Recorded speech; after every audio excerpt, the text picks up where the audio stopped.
a E erosão. aí veio esse prefeito espertinho e pediu para a população que ele não podia tirar. Tá.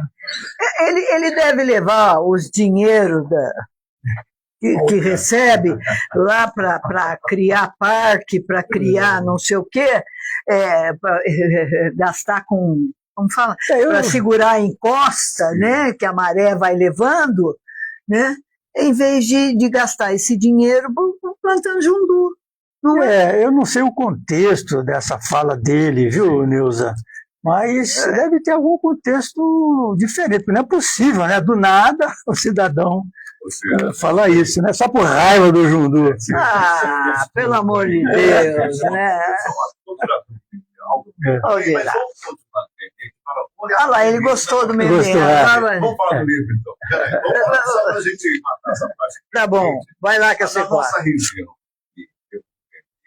regiões que estão sendo cuidadas, dos casos, teve muita queimada, principalmente na área de Taubaté, nos últimos anos, e Vida também. Nossa região, geograficamente, como é que ainda está? Como é que o senhor vê? Eu vou responder isso citando os 3 primeiros romances meus. O primeiro chama-se Nascentes, Paixão e Degradação na Serra da Mantiqueira. Certo. Eu falo, é ficção, né? Porém os cenários são reais. Então o cenário é a Serra da Mantiqueira. Eu imagino uma mineradora que adquiriu uma fazenda muito grande para extrair minério ali na serra. A população se revoltou, acabou, enfim, causando um problema lá, uma revolta, né? Mas, então, no livro eu falo de alguns problemas que tem na serra. Por exemplo, a criação de búfalo, que destrói as nascentes. A Mantiqueira é manancial para o Rio Paraíba, né? Ela tem uma criação aqui no Gomeral. O rio Guaratinguetá, que abastece a nossa cidade aqui, Guaratinguetá, ele desce lá da Serra da Mantiqueira, como Gomeral, junta-se ao Taquaral, forma o Guaratinguetá e abastece a nossa cidade. Então, se você prejudica as nascentes lá, você vai causar problema para o abastecimento nosso aqui, né? Além de outros municípios que também fazem isso. Esse é um dos problemas que eu levantei no Nascentes. Quando eu fui para Cangalha, que é uma trama, uma ficção que se passa no bairro do Bonfim, né? Ali no bairro do Bonfim houve também um problema. Antigamente aquilo era a Roseira Velha, era um local onde se produzia muita cana, milho, era um celeiro aqui de produção para o Vale e para o estado de São Paulo. Com o fim disso aí, e o café principalmente, né? Com a crise do café em 39, o café deixou de ser plantado ali naquela região, as fazendas de café foram substituídas por gado, então veio de Minas o pessoal trazendo gado, e isso foi um problema ambiental que ocorreu na região. Então eu abordo isso aí em Cangalha, inclusive agora nesse romance Procissão eu também falo alguma coisa, porque a igreja velha, a igreja da Roseira Velha, hoje ela é dedicada à Nossa Senhora da Piedade. Mas no passado, nessa época aí em que se produzia café, grandes fazendas que tinham na região, tinha muitos escravos. E ali era a igreja de Nossa Senhora do Rosário dos Homens Pretos. Enfim, eles construíram a igreja. Tal qual Guaratinguetá. Tal qual Guaratinguetá, exatamente. Aqui, ó, aqui na nossa esquina. Na nossa esquina, onde era o bairro pequeno. Isso. Era a igreja de Nossa Senhora do Rosário dos Homens Pretos. Então, lá em Roseira era assim. Só que quando os fazendeiros vieram, trouxeram o gado leiteiro ali para a região, eles substituíram a Nossa Senhora do Rosário, que era ligada aos pretos, pela Nossa Senhora da Piedade, que era branquinha. Então, no meu livro, tem uma máfia lá que quer roubar essa imagem. Então, é uma trama que eu bolei ali. Então, eu falei já de 2 casos, e tem o caso lá de baixo, daí do Jundu, né, que você falou, da ocupação também da área da própria Mata Atlântica ali local, que foi tomada por imobiliárias para construção, resort, etc, etc. E seus romances sempre prevêem assim? Sim, meio ambiente. Sim.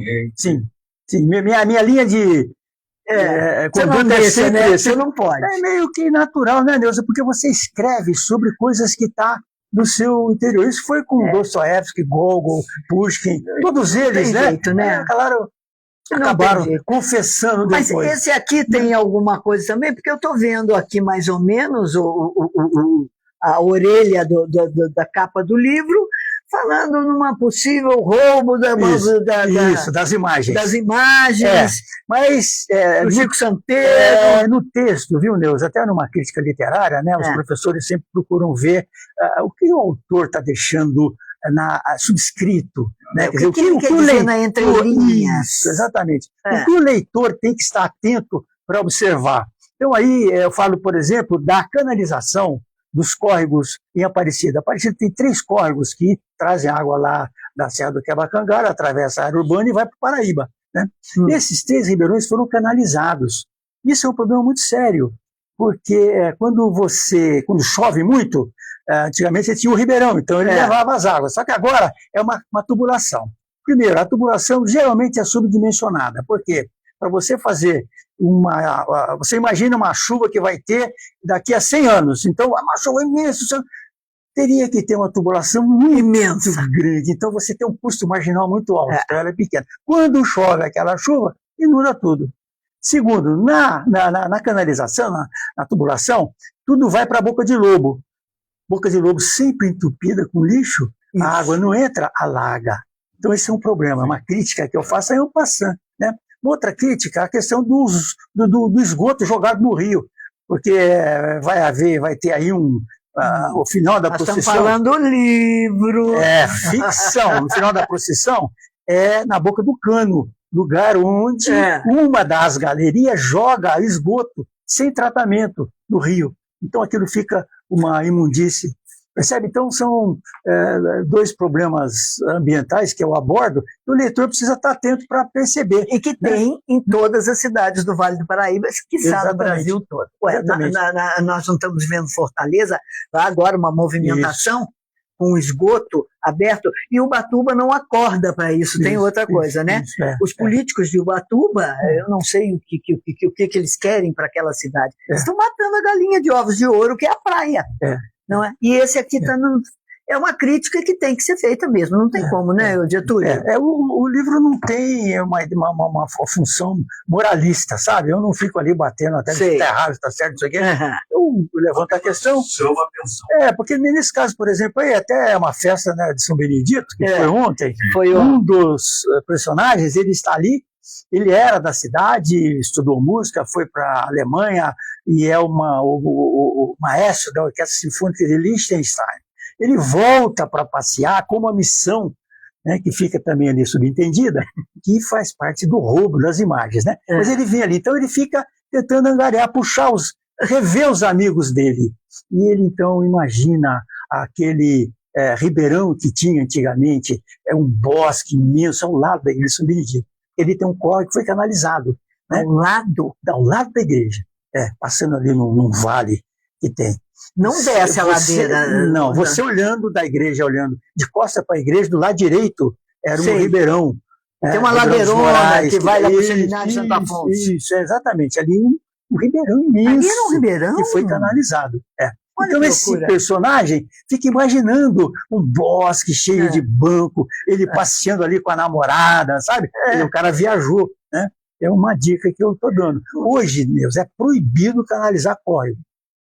Né? O DAE, que agora é Águas de São Paulo, mudou o nome, proíbe a prefeitura de canalizar córrego. Ô, Getúlio, então, você falando nisso, proíbe de córrego, mas eu pensava que antigamente era só córregos de água de mina. É qualquer córrego. Qualquer córrego. Bom, todo córrego é de água de mina. Viu, Neuza? Qualquer córrego é água de mina. A gente tem que agradecer que aqui em Guará nós temos 3 ribeirões que não foram canalizados. Graças a Deus.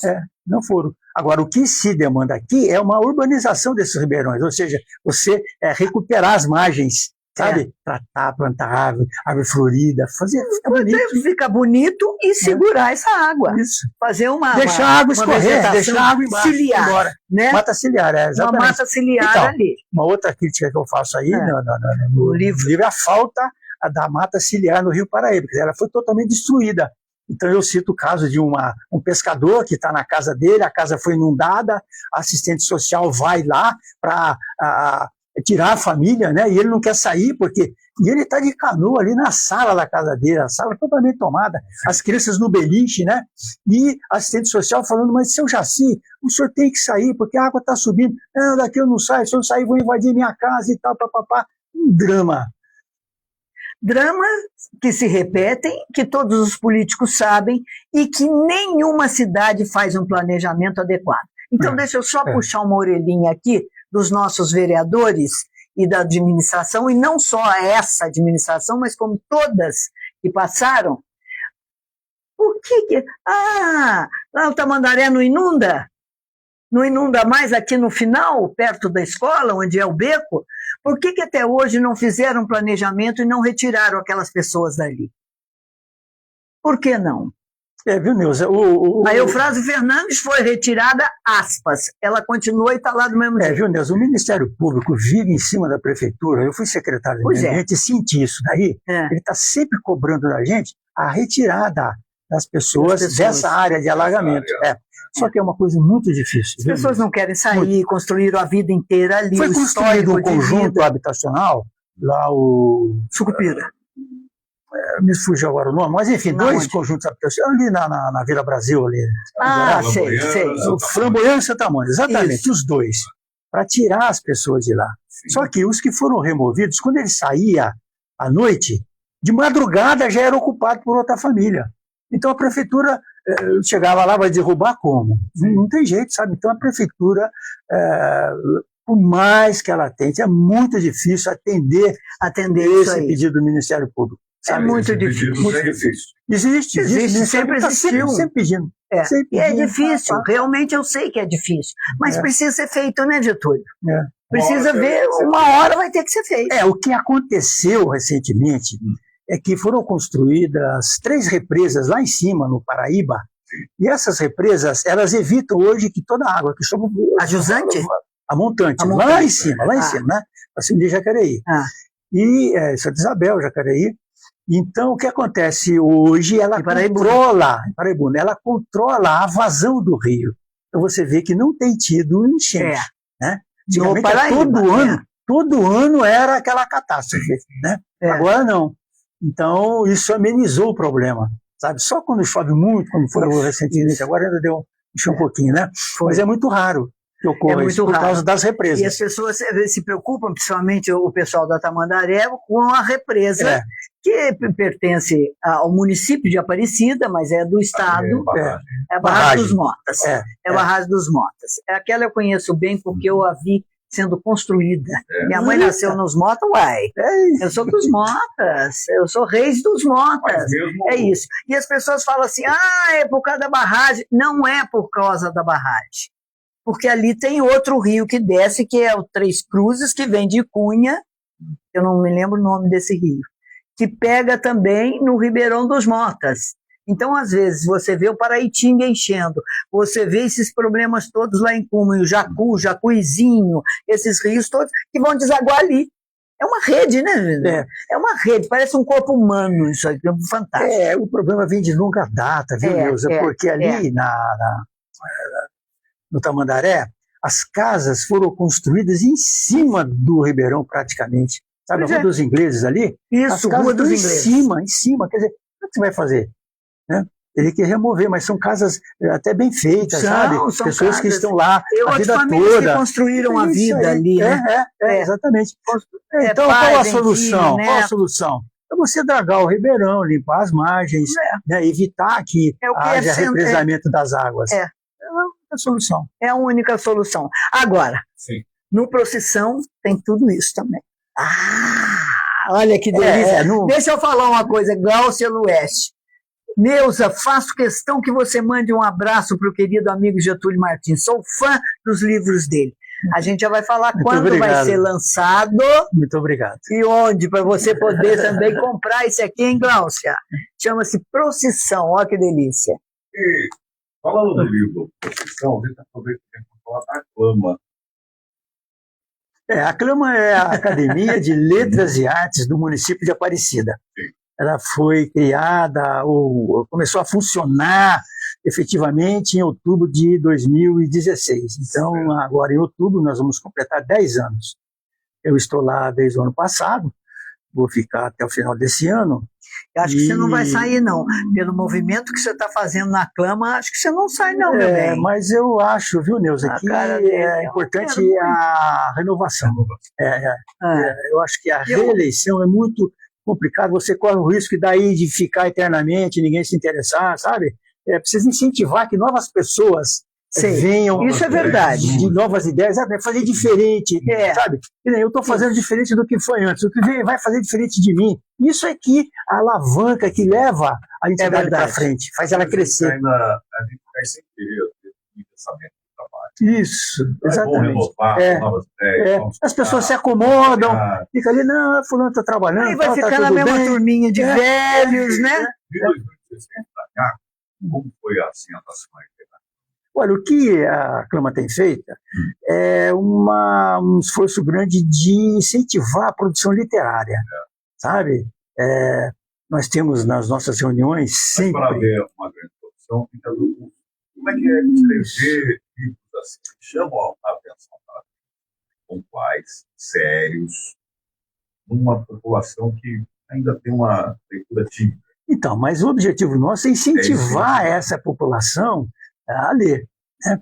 Então, nós temos trazido pessoas para falar para as escolas, né? Recentemente, por exemplo, uma colega veio falar sobre Malbataan, para um grupo de alunos, auditório lotado, mais de 300 pessoas, coisa fantástica, né? Foi uma iniciativa nossa para incentivar a criança a ler. Então, ela mostrou, falou do livro e tal, né?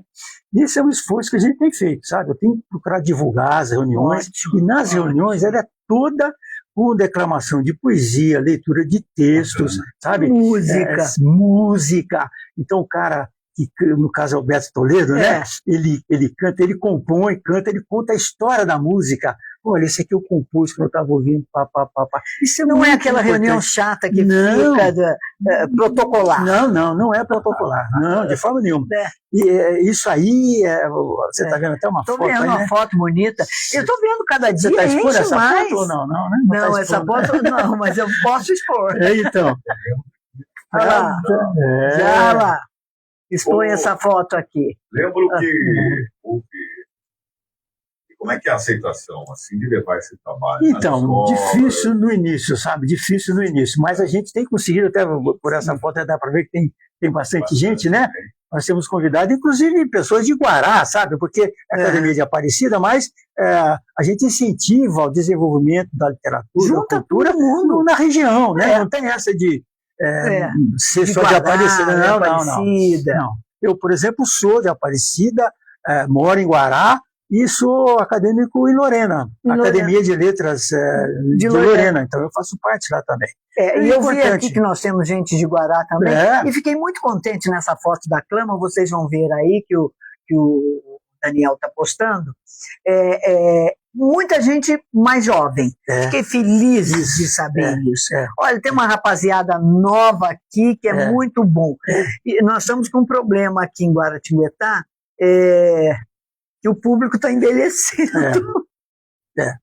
Esse é o risco que a gente corre de ficar sempre o mesmo presidente, sabe? Por isso é que tem que renovar, trazer gente nova para desenvolver. Porque tem muita gente, ideias novas. Tem muita gente, viu, Neuza, que vem e fala, eu tenho coisa que eu escrevi, mas está guardado lá, não consigo dizer. Então, a Clama tem essa função de ajudar, incentivar a pessoa, sabe? Não, vai por aqui, por ali. Um grupo forte de teatro antes de Guaratinguetá. Eu me lembro muito bem, a Aparecida sempre teve um grupo forte de cultura, de teatro. Nas últimas reuniões, nós tivemos, inclusive, Neuza, uma recuperação, um resgate desse grupo. Nós levávamos ex-atores para recitar textos das peças que eles encenaram, sabe?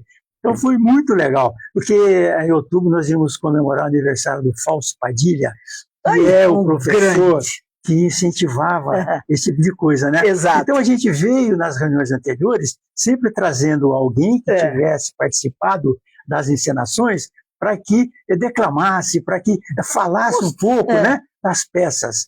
Aconteceu depois lá que a gente não conseguiu trazê-lo para o dia, porque ele viajou, né? Porque era segredo para fazer surpresa, não sei o que, isso aí deu mal, porque o cara viajou. Vai fazer surpresa e foram surpreendidos. Cadê o Fausto? Exatamente. Viajou. São São histórias boas, Aparecida, muito boas. Era uma turma boa mesmo, um grupo forte de teatro, né? Na época tinha o Zé Luiz Pazin que puxava, Mas o Zé Luiz Pazin também incentivava. Puxava, isso. E depois veio para Guará puxando. Tanto que lá na com Fazenda Tereza. Boa Vista, que inclusive é um dos cenários do Cangalha, né? Um outro romance meu, várias coisas acontecem ali na Fazenda Boa Vista. O Fausto fazia apresentações lá, vinha o Valmor, né? Todos. Muitos artistas de São Paulo, do Rio, participavam lá. Então isso tudo incentivou e o grupo era muito. É muito bom a gente incentivar os nossos artistas, mas uma maneira de incentivar também é trazendo os artistas mais famosos nacionalmente para mostrar o seu trabalho, que isso vai puxando daqui junto. Né? Exatamente. A gente não pode deixar de não mostrar o de fora. Um cuidado que a gente tem que ter, sabe, Neuza, eu tenho falado muito, para que os jovens que querem escrever, eles não tenham medo dos grandes escritores, sabe? Porque o cara começa, daí ele, mas eu vou escrever, eu vou comparar com Machado de Assis, Dostoiévski, aí não consigo. Não, escreve. Machado de Assis falava. Você sentiu isso quando você começou a escrever? Eu comecei a escrever muito tarde, sabe, Neuza? Eu comecei a escrever muito tarde, já estava velho. Você teve vontade? Eu era engenheiro, né, Neuza? Eu costumo dizer assim, olha aqui. Eu era engenheiro. A Sueli não gosta que eu fale, viu, Neuza? E eu sou casado com engenharia. Ela é minha legítima esposa. E a literatura é minha amante. Quando uma me cansa, Sueli, eu durmo, eu passo a noite com a outra. E a Sueli? Ela fica brava. Mas tem que ficar, meu Deus do céu. Você tem uma mulher e tem uma amante e eu faço o quê na sua vida? Eu sou mãe dos seus filhos? Você sabe que o velho, ali pelas 3, 4 horas da manhã, a melatonina baixa, né, que é o hormônio do sono, e ele perde o sono, fica acordado, não consegue dormir. Você sabe que esse dia até foi interessante porque eu fiz um lançamento do livro no Café com Prosa, que a Rosa Alves promove. A Rosa vem aqui qualquer dia desse, bater um papo com a gente. Tem que trazer a Rosa aqui. A Rosa faz um trabalho maravilhoso. Então, aí eu contei, né, a exposição lá, foi muito legal e tal. Aí veio conversar comigo José Gil, que é uma pessoa já de idade, e de Cunha, escritor e tudo, né? Aí ficou conversando comigo, ele falou, Getúlio, você sabe que eu acordo de madrugada, não sei o quê. Acontece isso comigo também, rapaz. Aí o Dairo, né, o Dairo, dentista aqui de Guará, o Dairo, eu mandei para ele a resenha do livro e tal, papapá, né? Aí, o Getúlio, muito legal e tal, não sei o quê. Rapaz, você sabe que eu tenho escrito também algumas coisas? Eu acordo de madrugada, aí fico ali. É um bom passatempo. Nossa,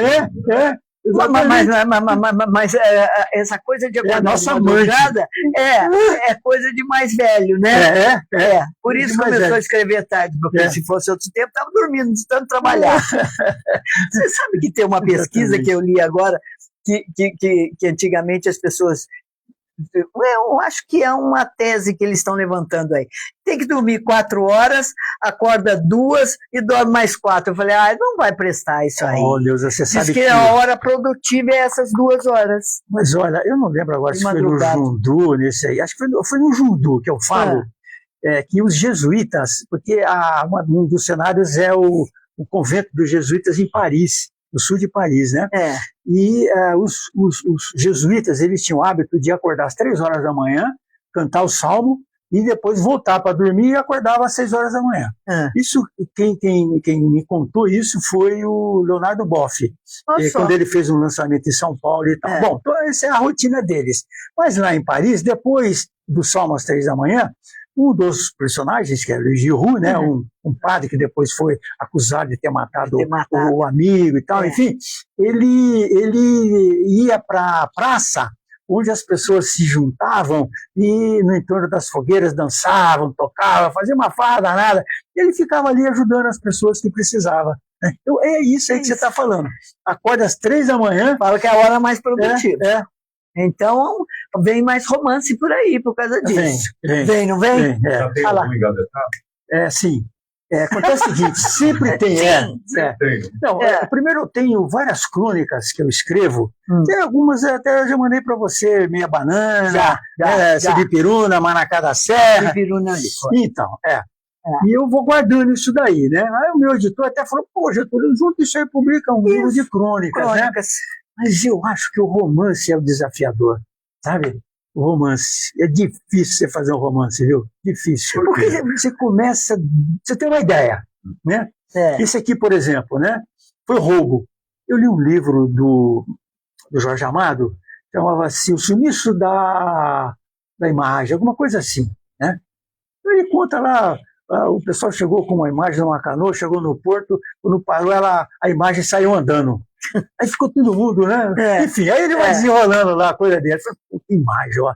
Tem aquela procissão. Olha onde eu vi. Quando eu era moleque, tinha uma procissão, essa procissão fluvial lá no Rio Paraíba. O Rio, tá aquele monte de imagem. Trazer uns caras para roubar lá as imagens e tal. Esse é o outro. Daí, ó, para você criar, né, a ficção, montar os cenários, criar os personagens. Aí vai, né, a mente divaga pra caramba, você viaja. Então, esse é o gostoso, esse é o fascinante. Tem que deixar aí, porque a crônica você fecha. São 5 livros? Esse é o quarto romance. Sétimo livro, o quarto romance, Como é que é o tempo aí de produção dessa criação, dessa viagem? Bom, vou falar do romance. O romance é o mais difícil, né, mais trabalhoso, 1 ano. Só que é 1 ano em que eu tenho uma fase de leitura. Aliás, quando eu comecei a escrever, o primeiro, eu pensei assim, eu olhava na minha biblioteca, né? Eu sempre dei aula, estudei muito e tal, fiz mestrado, doutorado, cacete. Então eu pensava, caramba, eu estudei tanto, li tanto, será que eu não consigo escrever um livro, pô? Eu juntei algumas crônicas, porque eu escrevia para os jornais aqui local, né? O Tranca, Lince, enfim, vários jornais. Os bons jornais literários. Sempre focado no meio ambiente, como você falou, né? Eu escrevi, falei, bom, juntei isso e publiquei um, que foi um livro de crônicas, As Batatas, né? E, inclusive, As Batatas ficou famoso porque o próprio secretário aqui da Cultura, quando ele me encontrou lá num lugar que ele se encontrou, ele falou, você é o das batatas, né? O pessoal guardou das batatas. Mas, enfim, então, esse aqui tem saído os 4, foi cada ano um, né? Mas não é 1 ano escrevendo, sabe? Tem uma fase de leitura, por exemplo, vai haver um assassinato. Como é que eu vou fazer isso aí? Aí eu leio Dostoiévski, Gogol, Pushkin, Italo Svevo, sabe? Saio lendo os caras que eu já li, que eu sei que teve cenas assim. Mas você procura os papas. Para me inspirar. São os clássicos, né? Para me inspirar. Machado de Assis, sabe? Esses caras aí você lê daí, você vem e vai formulando. E criando cenários, diversos cenários. Aí depois você tem que alinhavar, né? Tem que ter uma linha condutora disso aí tudo. Então, aonde o prazer está exatamente em você fazer essas ligações. Né? E resultar. Esse aqui, por exemplo, eu estava no final, não sabia como terminar. Aí estava em Ubatuba lá, os meus netos, né, os meus filhos e tal, a gente conversando e eu contando para eles, estou escrevendo isso assim, assim e tal. Bom, primeiro que o meu neto maior, né, ele depois fez umas caricaturas dos personagens que ele imaginou, né, porque no romance você não descreve na totalidade o personagem, tem bigode, não sei o que, não, você vai falar um pouquinho dele. Aí ele imaginou, deixa a minha cabeça criar. Exatamente, aí ficou ali. Mas eu falei, caramba, agora... 12 anos, os desenhos são fantásticos, gente. Tá aqui, olha só. 12 anos. 12 anos, ó. Então, aí eu falei assim, caramba, eu falei para eles. É lindo, olha só. Eu falei para ele, caramba, e agora como é que eu termino? Eu contei, né? Quando eu fui lá, roubaram, não sei o quê, fizeram uma confusão danada. E agora como é que eu termino? Papai, ideia. Deram uma ideia lá que eu, não vou falar agora, não vai ser um spoiler. Eu vou ler. Mas sensacional. No final, 1980, quando o Papa João Paulo II visitou Aparecida. Então, Aparecida foi para o mundo, né? O mundo Foi. todo ficou. Foi. Aí os mafiosos, colecionadores de obras sacras, então, lá tem umas imagens muito bacanas. Eles já estavam roubando em Minas, na Bahia, sabe? Em museus da Europa. Vamos para Aparecida. Aparecida. Legal. E aí, Muito bons desenhos. Muito bom desenho. e aí a turma de Nápoles e de Liechtenstein, que é um principado próximo da Alemanha, ali na Floresta Negra, né? Eles vieram para cá para roubar 2 imagens. Uma São Benedito, lá da imagem de São Benedito, porque já a festa foi ontem, né? E a Pietà, lá de Roseira Velha, que os fazendeiros de Minas trouxeram quando trouxeram o gado para tomar conta das fazendas ali. Olha só onde esse cara viaja, lá da Alemanha, divisa com a Suíça, com a França, com a Bélgica, vem parar aqui. Acaba sendo um pouquinho historiador também. Essa história. Só que o romancista, ele não tem compromisso com a história. Eu posso criar o que quiser. Sim. Por exemplo, acho que foi no Jundu, meu filho falou, pai, você falou lá que o Lisidoro era um empresário e tal, né? Ele alugou uma casa pelo Airbnb. Pô, mas naquela época não tinha Airbnb. Eu falei, Gustavo, é ficção. Eu posso o que eu quiser. Exatamente. Os cenários que são reais, né? Cenários, né? Não são as fazendas, a igreja, mas no na nosso sua caso escrita, aqui. confesso que eu nunca vi do seu, mas na sua escrita você sempre prefere valorizar o cenário da região, ou o tema central ele permeia só na questão do povo. Não, sim, não. Os cenários, os caras estão lá no Porto de Itaguaçu, preparando a procissão. Estão chegando gente de todo lado, uma fazendo farra, outros cantando, outros rezando, sabe? É uma bagunça danada. Você acaba viajando naquela época. Viajo. Então, mas é importante, olha, a procissão acontece em 1980, mas eu volto 20 anos, né, 1960, mais ou menos, porque eu tenho que apresentar os meus personagens. Então, eles eram adolescentes na época, aí fazia uma farra danada no catecismo, né, no futebol, na zona. Aí eu viajo ali para contar dos meninos. Aí eles vão, né, já estão grandes, aí vem a turma lá das máfias, tentando cooptá-los para que eles fizessem parte lá do roubo e não vou falar mais nada para não atrapalhar. Não vai contar o Procissão, está aqui na minha mão, em primeira mão. Depois que eu ler, eu impresso. Se entrar. Quando que você vai lançar isso aqui? Então, se entrar na Amazon.com.br, já está lá? Digita já está. Digita Getúlio Martins, vão aparecer os 7 livros meus lá. Então, a pessoa pede a Amazon, acho que 1 ou 2 dias, eles mandam. Eles mandam. Tá bom? Já está lá. Lá deve estar R$60 o livro. Nós temos que falar também, já que você falou da Amazon, está vendendo, esse livro também foi publicado pela Literalux. Antiga Penalux.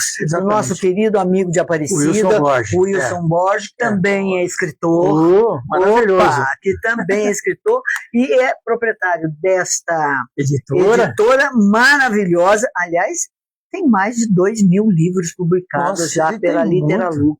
Eu acho que eu estou falando por baixo desse livro. Acho que eu estou falando por baixo. Ele publica livro do mundo inteiro. Do mundo inteiro. E é muito bom, tá aqui, ó.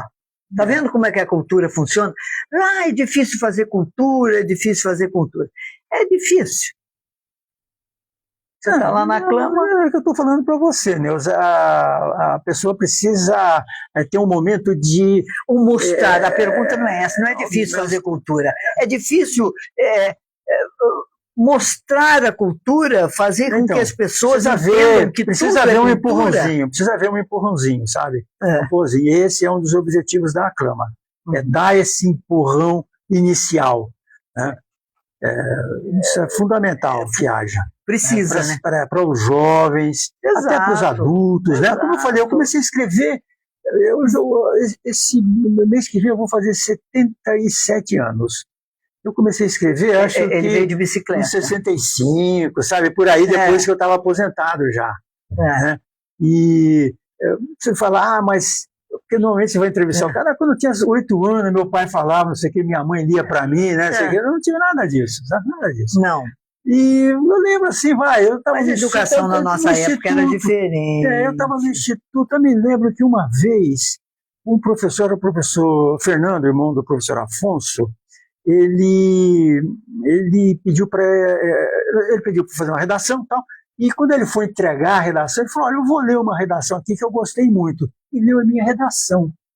Eu vi ele lendo, falei, cacete, o cara gostou.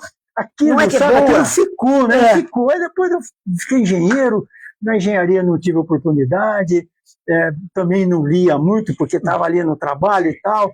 Eu comecei a pegar mesmo no breu quando eu fui para a USP. Eu fui fazer especialização, depois eu fiz mestrado, fiz doutorado, e lá os caras obrigavam você a ler. Eu virei rato de biblioteca. Criei gosto, sabe? Aí sim eu fui lendo e tal. Foi aí que eu falei, caramba, já li tanto, estudei tanto, eu vou escrever também. Getúlio Martins batendo um papo com a gente aqui no nosso ponto de vista. Deliciosa essa história. Agora me conte, quando será o lançamento ao vivo e a cores? Não está marcado ainda. Não está? Não está. Pelo seguinte, por quê? Eu não consigo fazer contato lá com o Eduardo, lá do Gumari. Você lembra que você foi lá no Gumari, aquele restaurante lá na beira do Rio, né? Onde passou a procissão. Então eu quero fazer lá. E eu... Hein? Porque é uma procissão que vai ocorrer, onde as imagens vão ser expostas e os ladrões, né, de imagens sacras, sacaram, vai ser uma oportunidade rara. Segurança zero, acabaram roubando antes delas irem para a procissão, né? Mas a atenção do padre que estava organizando, você imagina que o bispo tinha liberado a imagem com a condição de que o delegado, tem um delegado que me acompanha desde o primeiro romance, é o Terezo Marcondes do Prado. É o mesmo delegado. Ele entre os seus livros. Ele vem. Quem será sido esse delegado na sua vida, hein? Ele vem. Eu gostou demais do delegado. Ele vem. Toda a presença dele, né? Então, ele se comprometeu, ele era frequentador lá do Terço dos Homens, que tem em Aparecida de Serra Real, né? Toda segunda-feira, os homens se reúnem e rezam o Terço dos Homens, lá na igreja de São Benedito. E o Terezo Marcondes do Prado era um frequentador ali. Então o padre falou, Terezo, você podia fazer a segurança das imagens que o bispo não quer liberar por falta de segurança. Não, deixa comigo que eu vou. E aí o bispo liberou. Quando roubaram as imagens, imagine um padre para falar para o bispo que tinham roubado a imagem, né? E o coitado do delegado? Aí quando ele foi falar, ficou nervoso, aí tropeçou lá na cadeira, caiu em cima do bispo, o bispo machucou a testa, sabe? Olha, é muito interessante aqui a gente entrevistar esse povo, porque a gente não fala, a gente só escuta. A gente escuta porque a mente deles não para. Então ele não para. Ele sumido, viu, Neuza? Até se você olhar aqui no final, na última página, ele fez uma promessa, passou um longuinho para que as imagens fossem encontradas, né? Essa Longuinho era um soldado lá que enfiou a cruz. Aquele que furou Jesus. Que furou Jesus. Inclusive aqui tem uma cena. Inclusive aqui tem uma cena dessa. Um dos meninos, que é o Marechal, que você viu aqui a foto do desenho dele, né? O Marechal era um grandão, homem, filho de uma dinamarquesa, a Nilce, que é também uma das personagens. Ele participa da Via Sacra e o padre Jerônimo faz ele carregar a cruz no lugar de Jesus. Ele fez o personagem Jesus, porque ele era um sacana, ele só fazia bagunça no catecismo, né? Zoneava tudo. Aí você vai ser Jesus. Aí ele ficou assim, né? E tal. Deixa comigo. Pegou a cruz e foi embora. Bom, acontece um monte de coisa que eu não vou falar, mas no final ele tá ali e o soldado, que era um dos colegas dele, se aproxima para furar o peito dele, né? Ali com o negócio que ia fazer sair sangue e tal. O cara tropeça e fura ele. Você imagina? Aqui não vai contar mais nada. Não vai contar mais nada. Boa tarde. Bom demais acompanhar vocês com esse papo gostoso. Bom demais ouvir a experiência. Ali no Seminário de Santo Afonso e São Geraldo tínhamos aulas de teatro toda semana. Eu sei que os seminaristas têm até hoje. É isso aí. Os seminários religiosos se reza às 3 horas e também às 6, às 9 e meia-dia. 15 horas e por aí vai. Grande abraço ao Getúlio, Deus e Daniel. Tá aí. É o nosso Luiz Fernando Miguel. Tá aí, Luiz Fernando, muito obrado. Ô, Glaucio, o que você está perguntando aqui? Você, Neuza, para escrever, não. Eu só sei falar, escrever não sei. Você tem coisa escrita. História, mulher. Não, ela tem coisas escritas. Você falou uma vez. Eu escrivi para jornal. Eu tenho notícias e informação. Então, É isso, é outro tipo de escrita. Nem sei onde é que está isso. Não, nunca. Não, o meu negócio é falagem, cada macaco no seu galho. O meu galho é microfone. E trazer gente boa para vocês ouvirem. Essa é a minha função. Cada um tem uma função na vida, né? Essa é a minha. Meu Deus, essa questão de publicar é o seguinte, ó, se você olhar aqui nesse livro, o meu nome está pequenininho, né? Vocês são grandão. Isso aqui vai invertendo. Se fosse Dostoiévski, por exemplo, estaria aqui, Dostoiévski, e processão pequenininho. O importante é o nome dele. Né? E a editora compra o livro do cara, dá uma grana pro cara, e ela publica, comercializa, vende, blá, blá, blá. Esse caso aqui não. Eu tenho que pagar. Eu pago 50 exemplares para a editora, ela coloca um preço, eu pago esse preço, depois ela me dá os livros, aí eu vendo os livros para compensar. Já fica com você. Tudo comigo. A editora sai fora. Ela apenas publica. Cada exemplar que eu compro dela, ela me dá 10% ou 30% de desconto, né? E então, o que acontece hoje? Então, toda vez que você tem que pedir mais, olha, estou precisando de mais e tenho que pagar. Quem compra pela Amazon vai direto, daí a Amazon me dá 10%. Né? Vai numa conta lá, 10%. Mas tá bom, Neuza, porque o cara lá da Itália compra, o cara lá na Suíça compra, né? Quando eu lancei o Jundu, um amigo meu me ligou lá de Milão. Getúlio, puta, eu tô aqui em Milão, não pude ir no lançamento, mas tô comprando aqui um livro seu. Pessoal. Olha que maravilha. Então, aliás, por que você usa tanta gente de fora, países de fora, personagens... Eu estudei na Holanda, né? Eu viajei viajei pela Europa toda, e cada lugar eu tinha sempre uma marca. Foi criando amigos. Eu viajei com o objetivo de conhecer como aconteceu o saneamento básico em todos os países da Europa. Em todos, com exceção de Portugal e Itália. Nos outros todos eu fui. São mais parecidos com os nossos. Hungria. O saneamento básico começou a analisar de ano a ano. Não, eu fui lá e era 93. Eu fui lá em 93. Então eu ia conhecer. Depois da época, Suíça, 92, que foi aqui. Inglaterra, né, Londres, enfim. Em todos eles eu ia lá, procurava o serviço de saneamento básico e fazia uma visita. Quando eu falava que era do Brasil e tal, os caras gostavam, né? E engenheiro, não sei o quê, então eles me atendiam muito bem, Amazônia. sabe? E eu aproveitava para visitar Notre Dame, Louvre, né? Enfim, aqueles lugares todos.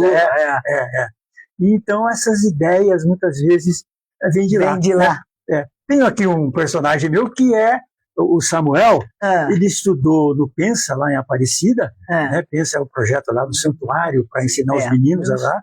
Foi fazer um estágio na Alemanha. Aí houve lá um problema, né, que também não vou contar.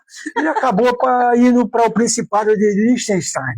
Lá em Liechtenstein, ele conheceu né, o Salomão, que era o mafioso chefe lá, enfim. Mas tem mafioso em Liechtenstein, diz que é o país da felicidade. Olha aqui. Olha como voa na prosa. Quando a prosa é boa, a hora voa mesmo, né? É uma delícia. Peraí, agora eu perdi a pergunta. Agora eu perdi a pergunta. É que eu falei para você do Samuel, né? Samuel era um menino, ele era um mulatinho. Não, a pergunta é essa aqui. Saneamento básico, qual foi o melhor que você viu lá? Não tem melhor, né? Não tem. Vários outra deles. Coisa, tem né? história. Tem história, em Londres. Londres eu visitei um local em que o John Snow, que era um sanitarista da época, descobriu a cólera. Havia um problema de contaminação da água em Londres, matando muita gente, não sei o quê. Ele descobriu que a população onde havia maior incidência da doença, ela tomava água contaminada de um poço, porque era tudo fossa. E aquela fossa estava extravasando.